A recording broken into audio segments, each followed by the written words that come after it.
এখানে রাঙামাটিতে ভালো আছে, সব কিছু ঠিক আছে। তবে গ্রাম অঞ্চলে প্রত্যন্ত অঞ্চলগুলোতে পরিবেশ একদম ভালো নাই।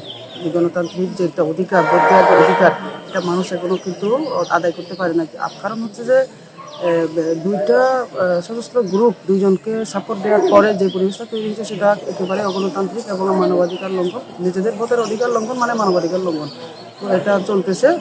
তারা সরাসরি বলে দিচ্ছে একে ভোট দিতে পারবে, একে ভোট দিতে পারবে না। তো এইটা ঠিক না।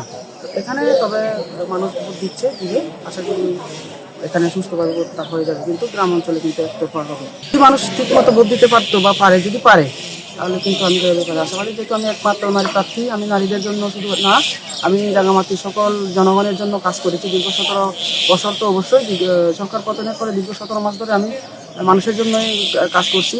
আমি চেষ্টা করেছি এখানে সব কিছু ঠিকঠাক যেন হয়, মানুষের অধিকার যেন, সাধারণ মানুষের যেন অধিকার ফিরে পায়, আমি চেষ্টা করেছি। তো সেই জায়গা থেকে ভোট আমাকে মানুষ অবশ্যই দিবে।